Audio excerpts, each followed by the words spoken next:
Boom shakalaka, what is up everybody? Randall here from Crypto Love and a live Friday episode. Happy Friday everybody. Today we are talking about the top 10 sleeper cryptos to invest in 2018, although I'm not a financial advisor. But these ones are ones that could be pretty interesting to look at. So before we get into that, just want to say thank you to everyone subscribing, thank you everyone mashing on that like button, and you guys. Yeah, 2 live streams in one day. How about it, right? So, to begin with, what is a sleeper? What's up, Vimage? How you doing? What is a sleeper? Well, I think the term comes from cars. So, a car that looks unassuming on the exterior, like this minivan, but is very high performance. And now, how can we look at cryptos like that? Well, I'll tell you. No, I'm not a super genius that can find websites. This is actually thanks to Crypto Bobby. He pointed out this website to me last week at the NAC3 conference. It's called cryptomiso.com. And what cryptomiso.com does is it takes a look at the cryptos out there with the highest number of GitHub commits. All right, now you can do this in 3 months, 6 months, 9 months, 12 months. But for the ones that are really active right now, I want to take a look at the 3 months. And we're going to take a look through these because I think these are the top 10 sleeper cryptos to take a look at for when the market rebounds. Now you guys are saying, but why would I want to buy cryptos now? I mean, look at Bitcoin. It's under $7,000. I think I'm going to go jump off a bridge. That's what you're saying. I know it. I heard it. I've been watching you guys. Yeah, so that's what you guys are saying. And here's why. Because basically, you know, Bitcoin kind of acts like a fulcrum for cryptocurrencies. So when Bitcoin goes down, cryptos go down a lot more. When Bitcoin goes up, cryptos go up a lot more. Well, Bitcoin's going down. How far down? Who knows? I think maybe $4,500. You know, maybe I'm just hoping so I can buy some more cheap Bitcoin. But when Bitcoin goes back up, cryptos are going to go through the roof. And if you're able to position yourself in some good ones now, you'll be able to make potentially a lot of money from them. So let's go through, again, the website to take a look at, cryptomiso.com. Really cool website. Talks about all the cryptos with the top GitHub commits. So the first one, Lisk. I've never mentioned Lisk on this channel. Holy shnikes. Yeah, Lisk. Go figure. And look at that price for Lisk. I mean, that price is getting pretty darn attractive. All right. So everybody, not everybody, a lot of people know Lisk just had a relaunch. And wow, price shot down after the relaunch. It was in the 30s, now it's down to $7. So yeah, price came down quite a bit. Why? Because most of the people bought Lisk for the relaunch to sell it then, get their money. That's what they've done. But here's the thing that most people don't realize is Lisk, yes, they relaunched, yes, they rebranded, but that was just the beginning. So taking a look at it, Lisk is a way that makes it easy for developers and pretty much everyone out there to get access to the blockchain, to start building dApps on there. Do they have the sidechain development kits available yet? No, but they're coming. They're coming, and when they do, Lisk will start to get a lot more use. The price will probably go up, and things like that. So yeah, Lisk is one where they've been doing a lot of development. They have a very big team, and this is something where, yes, it's a sleeper. Right now, a lot of people underestimate it. They don't talk about Lisk. They're busy talking about Tron and Tron and Tron and Tron and Tron. So yeah, nobody's talking about Lisk. So this is what I would consider a sleeper. And now on to the next one, EOS. Now EOS is one, all right, it's had a bit of a pullback, as you can see here. Price is creeping back up again. EOS is one where people talk about a bit more, okay? There was a time when it was trading for 50 cents. Now it's up to $6. It was like $15 at all-time high, something like that. But what is EOS? EOS has been labeled the Ethereum killer. One of the many, or the few. The few, the many. So, possibly, EOS could be one to take down Ethereum. Why? Because it's got scalability solved from the get-go, and they're going to decentralize everything. But more than that, it has Dan Larimer, and he has a pretty good reputation in the blockchain space. All right, so he's the main developer. of EOS. He's behind Steemit and also behind BitShares. Steemit is like a social media platform on the blockchain, and you don't even know you're using the blockchain. So with that, what's the potential for EOS? Who knows? But that would be sleeper number 2. Now sleeper number 3, this one's not really a sleeper because a lot of people talk about it, but it made the list of the most GitHub commits in the past 3 months, and there might be a reason for that, but it's Tron. Tron trading at 4 cents, down from what was an all-time high of 25 cents. Holy shit. Yeah, but Tron, I think the reason for the GitHub commits right now, potentially they have their testnet out. Now I was just taking a look at the social media, and it looks like the Tron testnet is actually out, even though the, I mean, here it says 10 hours, okay? Here it says it's already live, and here it says 16 hours. So I think it's just like time zones and stuff, but whatever. But what's Tron doing? Tron's very ambitious. They're decentralizing the internet. They have an idea of bringing the internet back to what it was supposed to be. Instead of being centralized, it'll be decentralized. They have a whole bunch of other ideas that they're working with it, entertainment platforms, different stuff like that. So Tron, very ambitious. There's talk of Justin Sun, Jack Ma, Alibaba, all these things. A lot of people like Tron. But that made it on the list of the top 10 sleepers. And the next one, Komodo. All right, now Komodo is the next one on there. Komodo used to be Bitcoin Dark. Now it is Komodo. All right, and we see quite a pullback from the all-time highs. You know, I have a saying, all-time high, don't buy. I should make a saying about pullbacks. When there's a pullback, put some money in it. Or something like that. I don't know, but I'm not telling you what to do with your money. Now, Komodo is a couple things. Number one, decentralized ICOs. All right? You can launch decentralized ICOs, pretty rad, on Komodo. But not only decentralized ICOs, they also have the barter DEX, so decentralized exchange using atomic swaps. Okay? First, for those of you who like Tron out there, they had the first atomic swap between Bitcoin and Tron on barter DEX on the Komodo network. So that's something to look at. I think Komodo's done a lot of work recently. They have the decentralized ICOs.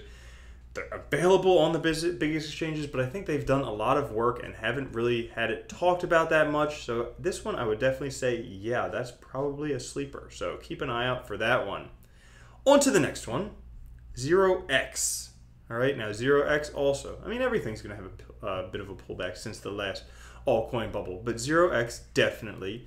And what is 0x?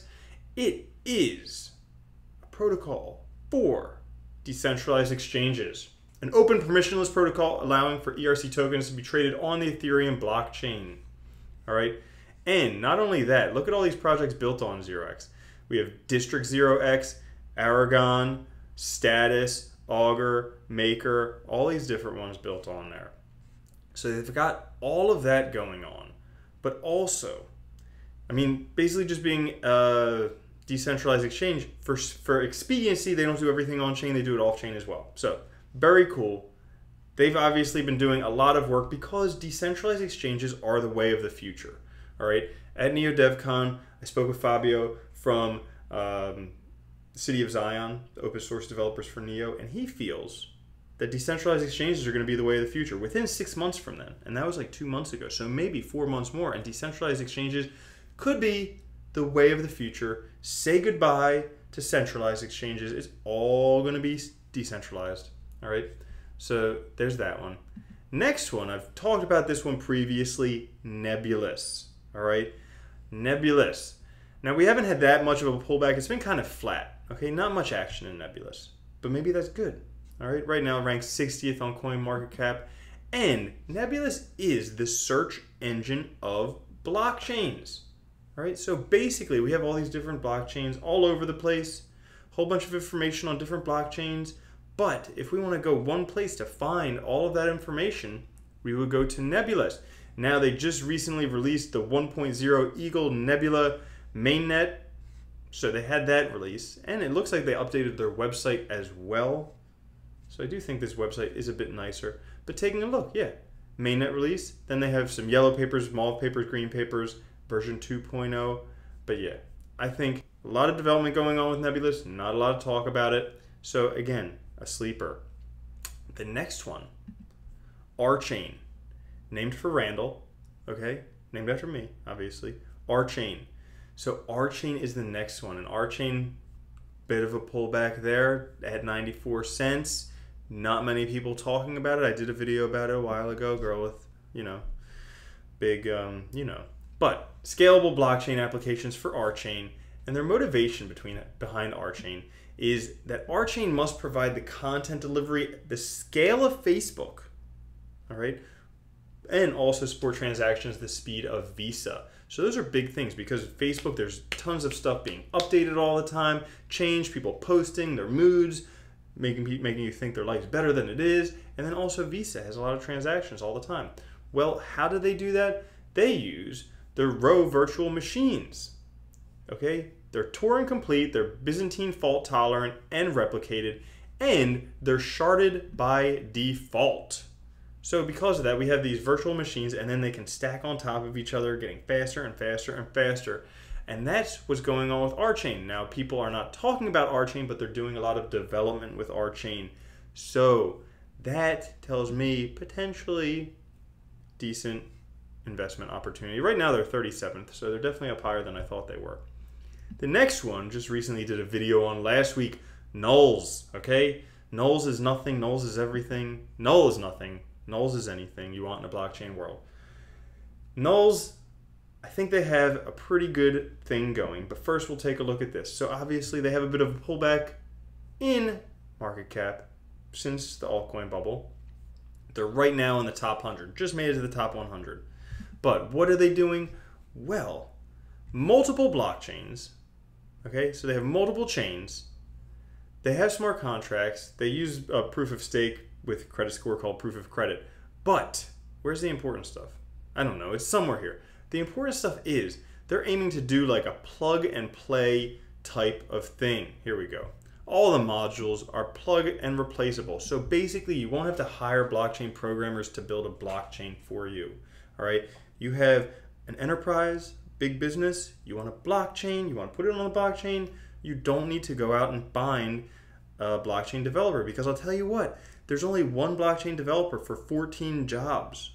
All right. So there's way more people needing blockchain developers than there are blockchain developers. So if you are in school and you want to be a computer programmer, yeah, be a blockchain developer. But until then, you can use nulls, which is kind of like Arc that has plug and play blockchain stuff. But yeah, I think nulls do that. They have a small, nimble team right now. They're always looking to hire more. But yeah, I think they have all that stuff coming out. And there's talk about, I think there's mainnet release right now. So I think that is probably going on, could be affecting the price a little bit. All right, complete the mainnet development and testing phase. Now, the next one. The next one is Golem. Okay, Golem's down. Oh, look at this. Damn, that is a pullback. Way down there. All right, so they've had quite a pullback. And what are they? A worldwide supercomputer. So they've been doing a lot of development, building this worldwide supercomputer. How cool is it going to be? I don't know, because I haven't used it, but just speculation. I mean, pretty much they can, any computer that has processing power, any phone that has processing power, any smart TV that has processing power, they can tie this all together. Okay, you give your processing power, you get rewarded in Golem, and then they can use all that processing power for like rendering films. Like Pixar films, they have a massive amount of rendering needs, and Golem can potentially do that. So a lot of work. And lastly guys, only for those of you who hang around to the very end, because I like you guys the most, this is the one that could potentially be massive. Maybe. We'll see. It's definitely, I've never heard anyone talk about it. Never seen a video made about it. But they're doing a butt-ton load, all right, of commits on GitHub.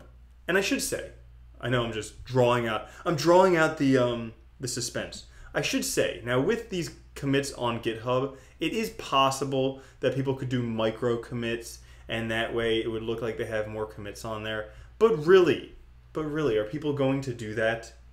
Maybe. I would just say, let's hope on average they all do the same number of commits. So, without further ado, before you have to wait any longer, Let's bring it on. Okay? The one that could potentially be a big one would be Republic Protocol. Now, this is one I never ever heard about before. So when I was taking a look at this the other day, again, thanks to my man Crypto Bobby, when I was taking a look at this, I was looking through these. I was like, yeah, Lisk, I know that. EOS, I know that. Tron, know it. Komodo, yeah. Republic Protocol, what the shit? And I was like, oh, yeah, I might as well research that one, right? So, Republic Protocol, okay, hasn't been around that long, since February 22nd, and the price has just been mildly pulling back. Mildly pulling back, all right? Now, I was like, I've never seen this one on any exchanges, and that's why, because it's only on OK Exchange, which us U.S. citizens can't use, IDEX, and then also Liqui. So, yeah. So, that's probably why I didn't hear about it. Right now, ranked 301. So, I never even looked past the second page of CoinMarketCap. Rarely. So, I never would have seen that one. Okay, but what is Republic Protocol? It's a decentralized dark pool for trustless cross-chain atomic trading of Ether, ERC20 tokens, and Bitcoin pairs. What does that mean? Well, basically, it's a way of trading large amounts of Ether, ERC20 tokens, and Bitcoin, all right, without having insane price fluctuations built on it. So it's helping to stabilize the prices on exchanges so we don't have these giant price fluctuations with whales, things like that. And the coolest thing is your orders are private until they execute, all right? Cross-chain atomic swaps, so super fast, and then infrastructure for large orders, so you can do lots of large orders. Now, I haven't had a chance to read the white paper, okay? But I'm probably going to do a review on this one coming up sometime soon because it is one that, you know, maybe could be off the radar book. Who knows? But it seems like it is a pretty interesting idea. And taking a look at some of the advisors, okay, they have people, Dorji Sun from Santiment, Loy Lu from Kyber Network, okay, and then we have Signum Capital, Excel Partners, University of Chicago. So also these investors, FBG Capital, Huobi Capital. So a lot of different things there, Polychain Capital, a lot of different things. I'm probably going to do a review on that one, but I want to bring you that one because that one is, well, number one, first off, I just want to bring you all of those because those are the ones that are getting the most development done. They're like this sweet minivan. Everyone thinks it's all unassuming, and then it just does burnouts, and you're all jealous because, you know, it's a minivan with spinners that does burnouts. But these are the cryptos that are doing the most work right now that people may or may not be talking about. So, I want to bring you that. That's it. Probably bringing you an episode of Republic Protocol in the future, but I hope you guys enjoyed that. A live stream episode. Second live stream of the day. Just finished a live stream with Crypto Beatles and David Hay. All right, David Hay came in surprise guest like halfway through. Surprise! All right, so thank you guys for watching. Thank you for hanging out. I will catch you guys next time. Love you very much. All right, peace.